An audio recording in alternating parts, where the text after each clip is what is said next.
Yes. Yeah. But like the comparison, like with me and some of the other guys. So that'd be something neat to see, the Harris Centers at The Pirates playing in Williams.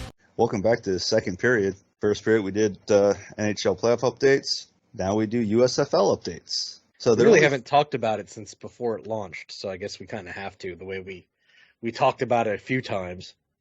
Yeah, I mean, there are only 4 games in. Today is, or I should say this weekend is week 5 for them. So I know earlier the Birmingham Stallions and the that was week 1. Why did that not change? That did not change. Oh, I'm sorry, the game's still live on USA right now. It's on the 4th quarter. Actually, I think the game's over because I just tried to bring it up on USA and it didn't come up. There's 3 minutes and 5 seconds left. Tampa Bay is winning 27-20. Yeah, I see the score, but I'm just curious on why it did not show up on my TV when I call on USA. I have it on right now, actually. There's literally dozens in the seats, which is something I want to get into. Yeah, I have a few statements on that as well. But yeah, no, the game finally came up for me. It's at Chicago Fire. Well, no, that's not Chicago Fire. No, I think it's because it's running into Chicago Fire. Yeah, but when I clicked when I clicked the first time though, it had Chicago Fire on, which was the weird thing. Yeah, but I mean, I know some of the games I've watched. I like them. A lot of them were good games. Football is fine. It's just the only time that you see more than dozens of people in the stands is when Birmingham's playing, because they play in Birmingham. I get that they played it safe and they started the league in one location to try and save money, to try and kind of give it a soft start, if you will. But it's not looking good visually on TV. No. I mean, okay, yeah, like you said, they played it safe. But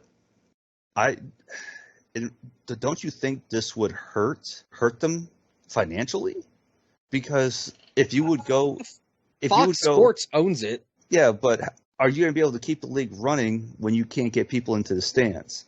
So if they, like you said, at the Birmingham games, yeah, they're going to be packed. But they haven't been packed. Well, you know what I mean. More than 2 people. Well, my thought is, and I've seen this on the USFL subreddit on Reddit, the belief amongst the fans, and I tend to agree with them, is that Fox is invested in this more so for content than they are creating a league that's going to draw in thousands of fans. For them, it's cheap content for TV. The fact that NBC is aboard is just icing on the cake. You know what I mean? It doesn't take away, it doesn't add. It's just nice to have someone else invested in it. And I think it's going to be hard. Pardon me. It's going to be hard to judge this season against any future seasons, because the belief is that next year they will be playing in Philadelphia. They'll be playing in Pittsburgh, in New Jersey, in Tampa Bay, wherever. That they will have a setup home in whatever their home city is. And I think that will actually, to me, that would definitely bring more money into it, just because you're going to be able to fill more seats than what they are now. Right. I mean, and we always make the comparison, but it's the only comparison to make. Comparing it to the XFL before it folded because of COVID, they were selling out a few of the soccer stadiums they were playing in. I mean, but now here's the other thing of that. Yeah, Vinnie Mac owned it with whatever his company he called to run the USFL, because it wasn't under Titan Sports. Titan Sports is WWE, or was WWE. I forget what. I don't even know if Titan Sports even exists. That's how old school I am. But he had a separate company set up for the XFL, and then they were invested, as well as ESPN and ABC. So you had Disney, because they own ESPN and ABC, being involved. I think there was more marketing behind the relaunched XFL back in 2020 than there is behind the USFL, because you don't see a lot of USFL commercials if you're watching baseball on Fox, if you're watching something on NBC, if you're watching something on USA. If you're watching on anything. It just seems like if you're watching it when it's on, you happen to see USFL. Whereas the XFL was being advertised on ABC, it was being advertised on ESPN because that's who was carrying it. Well, it's just like when you have, the NFL games, you were constantly seeing it on all the sport networks, all, NBC, CBS. So, and here's you constantly see that, but with the USFL, like you just said, you don't see it. You don't see the advertising. The only time you do see it is when you start scrolling through your channels. Oh, what's this? Here's something that I found really interesting, and it goes back to the whole comparison with the XFL. ESPN isn't giving it the time of day on SportsCenter, from what I hear. They're just ignoring it, which is really funny because 21 years ago when the XFL first launched, they ignored the crap out of that.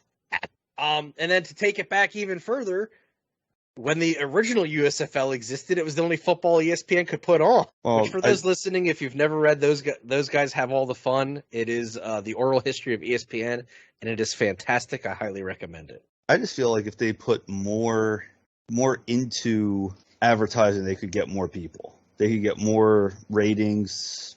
But like you just said, will they put the time into it? I mean, ESPN's not even giving it the time of day, like you said. And if they put more out there, like more on, like this game's on USA. So if they advertise it more, let's say on USA, they advertise it more on Fox. Not just Fox Sports, just Fox. I mean, you do a little more advertising where there's a lot of, like, let's say, whatever, TV shows on during the week, put it on there. Just put it like little small 10-second clips, 10, 15 seconds. Well, I mean, so there's some good news from week 4. So the Stallions and the Bandits game from last Saturday was watched by almost 1.5 million people. The Sunday game versus the Gamblers and the Breakers was also watched by almost 1.5 million people. So it's not like they're not getting viewers.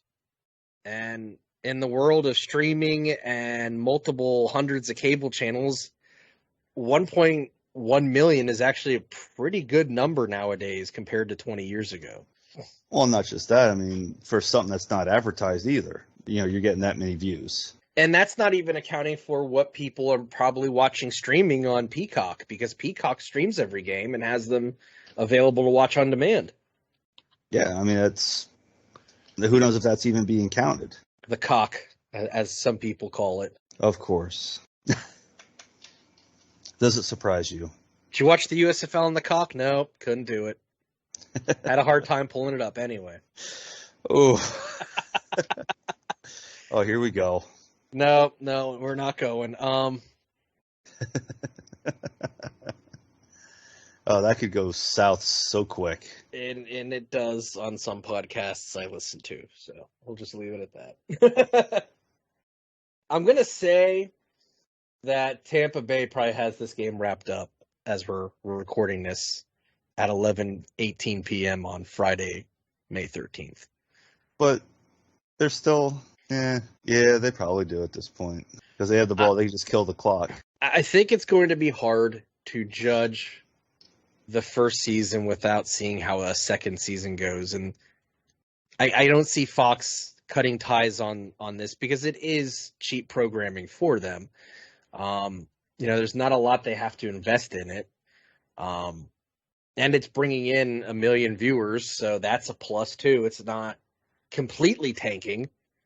Yeah, it's something they probably never expected, or either, they probably never expected that the first year. I don't think that the hype machine was really big for this. I think whatever it does, it's considered successful. Now, looking at the standings, there's only one undefeated team in the entire USFL, and that's the Birmingham Stallions. Yeah, go figure. Home field advantage all the time. Right. I mean, the New Jersey Generals are 3-1. The Philly Stars are 2-2. Panthers 1-3, and the Maulers are 0-4, and that is the North Division. The South Division, we already mentioned the Stallions are 4-0. The Breakers are 3-1. The Bandits are 2-2, and the Gamblers are 1-3. So, fun fact about the original USFL is the original Bandits were one of the most popular teams in the USFL back in the 80s. I can see that. And one of their co-owners was Burt Reynolds. I do remember that. That's why they were called the Bandit. Smokey and the Bandit. It should have been a halftime show. Right. But it's off to an okay start, I'm gonna say. The games are fine. Visually, it's not very appealing because these guys are playing to empty stadiums for the most part. But we won't know. Go ahead. What? No, go ahead. I mean, how does it feel for a player though to play in an empty stadium when you're playing what would be considered professional ball, but yet you're playing to fans that are They're not invested because it's not their home team. Yeah, but I'm just saying, like from a player's perspective, like how would that make you feel if you're told you're playing professionally and you're thinking, okay, this is going to be, get the fans going, and there's nobody there. I think they're getting paid no matter what. So yeah, you're getting paid no matter what. But I'm just saying, like, let's say a hockey game, you go sort of like during the bubble, it was no fans. Where it was strangest to see that, but two, imagine how it would feel for the players because some teams, almost you feel that rush, you feel the fans make the game, you feed off of them. Yeah. So I mean, for this, I mean, I think if the fans get in there, I think you'd have more exciting games. That's just I think the USFL has to get through this season. If the rumored branching out to actual home stadiums next season happens, I think you're going to see a different atmosphere. I hope. I hope you see a different atmosphere. I think, and I have to double check this while we're talking here, that the Stars will end up playing at, is it Franklin Field, the college stadium? I'm not 100% sure on that. I've seen that somewhere. Great. Thanks, Jason. Now we got to look this up. Hey, it is what it is, man. This is what happens when we start riffing. Yeah, Franklin Field is the University of Penn, and that holds 52,000 people. I don't think visually that would be. I don't think you're going to get 52,000 in the first season, but I think as long as you get 10,000, it's not going to be awful looking on TV, and they can do the old pro wrestling trick and put everyone on one side of the stadium and have the hard camera on the other side, and it looks full on TV. Or just start CGIing people in. We don't want to do that. No. Let me tell you, so the year G was born, I won tickets, front row seats for SmackDown at Hershey. Right? And it was a TV taping because SmackDown didn't air live then. It was pre-taped and aired on Friday nights. And got there, and I was first row. You saw me on camera just a little bit. But when I turned around, it was just empty on that entire side because that's where they had all the hard cameras and all the editing equipment. So it was literally just one side of Giant Center and then like the corner here and then 3 rows where I sat. And then, the entrance where people sat. And that was it. Half that arena was just empty because that's where they had all the production stuff. It was a weird visual. Yeah, I'd say it would be. I would definitely say it would be. But you know what? The USFL could do the same thing. They could. Just put everyone at one end. Sell tickets just for half the stadium. Yeah, half the stadium in the end zones and just leave one half open.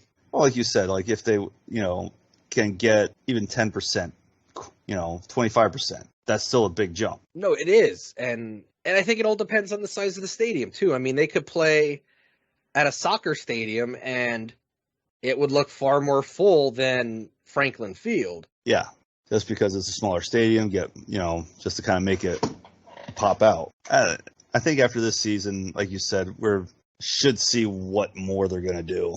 If they're going to, it's not going to go away after this first season, by far. No, I don't know, because Fox has invested money into this. They want the content. They want to have this on their networks. And really, they have a great deal with MLB, and they never play MLB anytime other than Saturday afternoons on FS1. So what else is Fox Sports airing during the spring outside of one game a week of baseball? Yeah, nothing. And I think they have 2 sports channels, so yeah, it makes sense to have something on. Yeah, I just feel like this season is one of those go back to the bubble. You get that, get almost like just to bring it, just kind of an introduction back into spring football, Yeah, and then hopefully just expand from there. I think it's really a soft start to see how it goes, and then branch it out from there. Instead of losing a lot of money in the first season, they're losing a little bit of money and seeing how feasible it is. I mean, I think they'll see a growth if they do a little more advertising. I'm not going to say they're going to be like NFL status, but you're going to see something. I don't think anyone expects it to be NFL status. I think it's nice to have spring football back with a name that is familiar with spring football, even if it was from 30 plus years ago. Yeah, I mean, who knows? So, yeah, that's the USFL updates. Also, that'd be the end of the second. We'll be right back. For listeners of the Not Another Sports podcast, our friends at Baseball Together want you to check out their shop at 9plusus.com. That's NINEPLUSUS.com. And if you check out their shop, use the code NASPOD, NASPOD, for 15% off your order. If you're checking us out on YouTube, you can see David is wearing the very popular Pirate Baseball logo cap. I got the classic logo baseball cap, and they have a ton of really cool designs. They have the Lovers Collection, the Legendary Collection. They have the ALNL Fan Collection.